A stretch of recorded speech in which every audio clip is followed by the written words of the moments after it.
pangako ng 20 pesos na bigas, matapos ang isang araw, natigil na. Nasaan na naman ang 20 pesos na bigas? Ang problema kasi, talagang pagsinungaling ang presidente at hindi talaga mabigyan ng katuparan ng pangako, kahit anong gawin niya, hindi mangyayari. Yung 20 pesos na bigas kasi, ang pangako niya, tandang-tanda ko yun, dahil ako'y umakyat sa kanyang entablado, no? Sabi niya, tatanggalin natin yung mga traders, yung mga ibang bagay na nagiging dahilan kung bakit napakataas ang presyo ng bigas.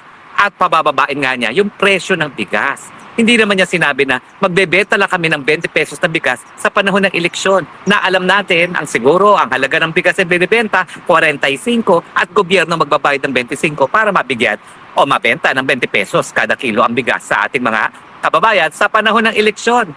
Dalawang bagay ang dahilan kung bakit nila tinigil yan. Number one, napakalaking halaga ang gagastusin ng gobyerno sa panahon na wala na tayong pera. Bakit? Kinurakot na nila sa mga ayuda, sa mga flood control projects na wala namang silbi, sa mga infrastruktura, sa tungpat sa kali at mga tulay na gumuguho. So saan mo pa kukunin yung pera? Pantustos dun sa halaga na 45 bigas na ibebenta mo sa 20 pesos. Siyempre, simple arithmetic yan. Kung wala ka namang pera na inipon at wala kang extra pera na pwedeng gastusin para isubsidize yung 25 pesos. Kung ibebenta mo sa 20 pesos kada kilo yung bigas na binili mo ng 45, ubos na rin yung pera. At ngayon, dumating na tayo sa punto, lumalabas na yung ating deficit. Yung halaga ng binibili natin sa labas, napaka-laki. Kung ikukumpira mo dun sa mga naibebenta natin sa labas, matindi na po yan, no? Yung ating trade deficit na tinatawag. At siguro sa susunod na Spokes Hour, pag-usapan natin kung anong ibig sabihin yan, na mas malaki yung linalabas nating halaga kaysa dun sa kinikita nating halaga. Well, simple lang po yan, no? Tayong mga ordinaryong pamilya, kapag syempre, ang ginagastos natin mas malaki sa kinikita natin, saan mo kukunin yung balanse? Utang, utang, utang. At kapag kayo umutang na umutang, ay naku, dating ng punto, unang-una, baka wala na magpautang sa'yo dahil hindi mo na mabayaran. Pangalawa, syempre, kakagat ka sa mas mataas na mga interest rates. Pero ang punto po, palpak na naman ng Marcos Jr. Talaga naman pong kapag nagsisinungaling, at sinabi naman ni VP Sara, talaga namang alam ni Marcos Jr. na hindi niya madideliver yung 20 pesos kada kilo ng bigas. Sinabi lang yan bilang pangako, talagang hindi magkakaroon ng katuparan yan. At siguro, ang nangyari nga dito nandyan pa yung batas na hindi po pwedeng mag-vote buying, di ba? Ako yung kauna-unang nagsabi na kapag pinagpatuloy niya yung 20 pesos kada kilo na bigas na talagang halaga 45 at talaga namang sinasubsidize ng gobyerno ang halaga ng bigas na yan, talagang yan po ay po pwedeng maklasify as vote buying at baka ma-disqualify pa ang lahat ng kandidato ng alyansa dahil ang nakikinabang dyan mga kandidato ng alyansa. Dapat nga siguro, biski isang araw lang yan, may magreklamo pa dahil vote buying pa rin yan na isang instance, isang araw. Hindi naman ibig sabihin na palibasa tinigil na wala na yung krimen. So ako, tinatawagan ko ng pansin ang legal ng PDP Laban, maghain pa po kayo ng complaint laban sa vote buying, laban sa alyansa. Dahil yung isang araw na nagbenta sila ng subsidized rice, po ay vote buying pa rin. Dapat maparusahan ng matutunan ng leksyon. Kasi yan ang problema sa atin sa Pilipinas. Binabaliwala natin ang mga batas, kaya tuloy, nagkakaroon ng sense of impunity. Ano ibig sabihin ng impunity? Kaya kong gawin yan dahil kami nakapwesto. Wala kaming pananagutan dahil kami nakapwesto. Yung mga kalaban namin, gaya ni Duterte, ni Harry Roque, silang titirisin namin dahil kami nakapwesto. Ay hindi po. Ang batas po ay dapat ipatupad sa lahat ng lumalabag. Hindi lang sa mga kalaban ng gobyerno. Lalong-lalo na kung tanim kaso naman yan. Very briefly yung tanim kaso nila kay Kong Pulong, palpak! Ano ba naman yan? Ang pinalabas naming video ni Maharlika, bangag na humihit-hit ng powdery white substance. Ang pinakita nilang video ni Kong Pulong, di umano, merong tatangkain na saktan. Pero hindi ko naman po nakita na talaga nasaktan yung tao. So, ano yan?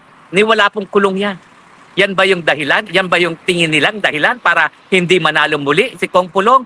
Ang totoo lang po, basang-basa na ang papel ng mga kalaban ni Kong Pulong at ng pamilyang Duterte sa Davao. Unang-una, mga walang utang na loob. Mantakin mo, tinalaga sa gobyerno ilang beses yung kanilang kamag-anak na tumatakbo ngayon labang kay Tatay Digong. Isang beses, miyembro ng gabinete. Pangalawang beses, miyembro ng isang constitutional commission. Mantakin nyo, matapos na bigyan ng 2 appointment, linabanan ang nag-appoint sa kanya ng 2 beses. Hindi ba walang utang na loob yan? Hindi lang walang utang na loob, walang yapa. And to think, hindi naman sila nakakatakot na pamilya dahil ang ama nila kilalang burlesking. O, wag niyong kakalimutan mga taga Davao, ha? Yung burlesking, nakitang hubad-hubad na tumatakbo doon sa isang hotel dahil nahuli na asawa ng babaeng kasama niya. At pinakulong pa yung permista. Anong ginawa ko? Dinala natin sa UN. Nagwagi po tayo. Sinabi na yung pagkakakulong kay Alexander Adonis ay labag sa karapatan ng malayang pamamahayag at dapat ang Pilipinas i-repeal na ang criminal libel law. Kaya nung ako'y nasa kabinete, kasama ko yung kalaban ni Tatay Digo ngayon, nako, hindi ako nakipagplastikan dyan. Gusto kong upakan talaga. Minsan nga, linusob ko yan kasi kung nung ginagawa, linusob ko yan doon sa press briefing room. Buti na lang, pinigil ako dahil talaga sasakalin ko na siya, no? Tako talaga ni minsan, hindi ako naloko na yung pamilyang yan, kung ano ang puno sa ring ng bunga. Walang mabuting gagawin yan. Kaya kita mo ngayon, despite the fact na 2 beses siyang tinalaga sa pinakamataas na posisyon, linabanan pa rin si Tatay Digo. Anong klaseng tao yan? At yung babae, naku, yung babae, binigyan ng programa sa SMNI. Anong ginawa?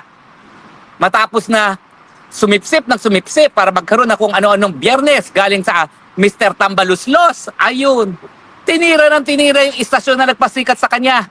Talaga nga naman kung ano ang puno, yun din ang bunga. Wala rin utang na loob. Bakit makikilala ba siya kundi dahil sa SMNI, dun sa show ng SMNI? Hindi! Sino ba siya? Wala naman sila nun Wala na nga sila sa larangan ng politika Binuhay lang dahil tinalaga sila yung kapatid niya ni Presidente Duterte sa kapangyarihan muli.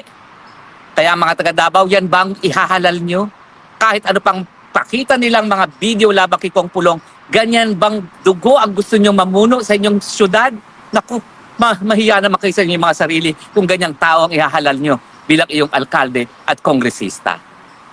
Maiba naman po tayo. Kayan, nangyari na nga ang sabi kong mangyayari. Nawalan po tayo ng teritoryo sa ilalim ni Marcos Jr. Nasiwalat po, pero hindi masyado binibigyan ng diin na administrasyon na nawala sa atin ang Sandy Cay. Yung Sandy Cay po yan, nasa loob ng 12 nautical miles ng Kalayaan Island.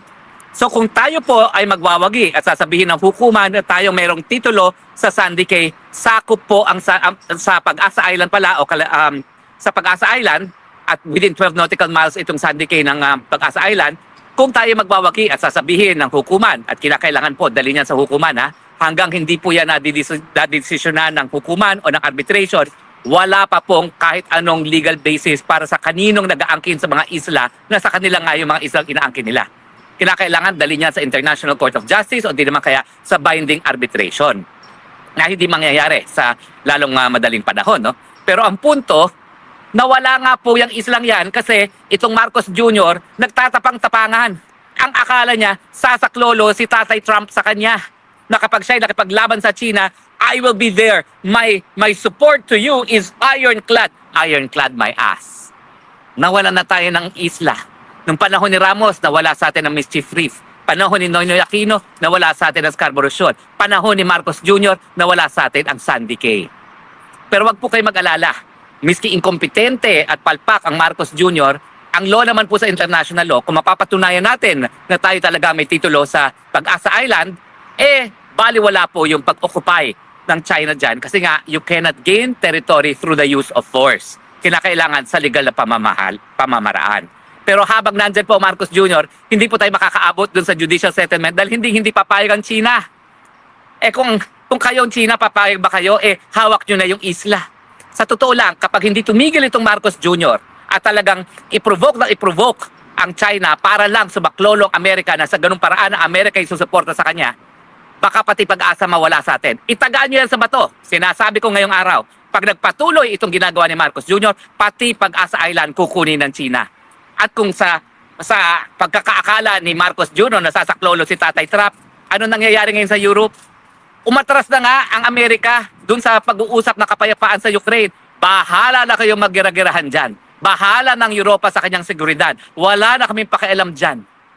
O ano ngayon? Nasaan ang ironclad support na inaasahan ni Marcos Jr.? In the first place, paano ka naman bibigyan ng ironclad support ng Tatay Trump? Galit si Trump sa mga nag-hit ng powdery white substance. Abay, inoperan nga niya ang Mexico, gamitin mong hukbong sandatahan ng Amerika para labanan yung mga drug lords. kamping-kampi si Tatay Trump doon sa war against drug ni Tatay Digong. At kaya nga, galit na galit si Tatay Trump sa ICC. Hindi lang dahil kinasuhan yung mga liderato ng Israel, kundi kinasuhan din si Tatay Digong na talaga namang ginagaya ngayon ni Tatay Trump yung kanyang war on drugs.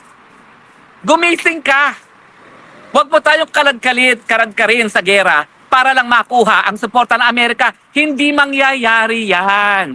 Kasi tanggalin mo muna yung bisyo mo. O kung hindi man, patunayan mong nagkakamali kami lahat sa suspensya na ikaw ay bangag.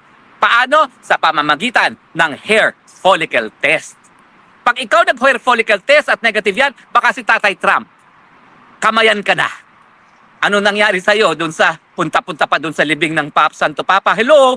Ang mga Katoliko, kinukonsidera po na talagang ang katawan ay templo ng Panginoon. Hindi dapat nagkakaroon ng mga bisyo. Sarili mong kapatid, nagpahiwatig na talagang kinakailangan, bumalik ka na sa tamang landas. Hair follicle test kung talagang gusto mong tumigil si Harry Roque at si Maharlika na kakawakwak na ikaw ay posibleng bangag. Yun na yun. Pag negative yan, tapos ang usapan. Pero ang punto, ikaw na ang yabang, ikaw na nagtatapang-tapangan, ikaw Marcos Jr. na ginagamit ang China para masuportahan ka ng Amerika, ikaw na naman ang naging dahilan kung bakit nawalan tayo ng teritoryo, kung bakit nawala ang Sandy Cay. That's on you.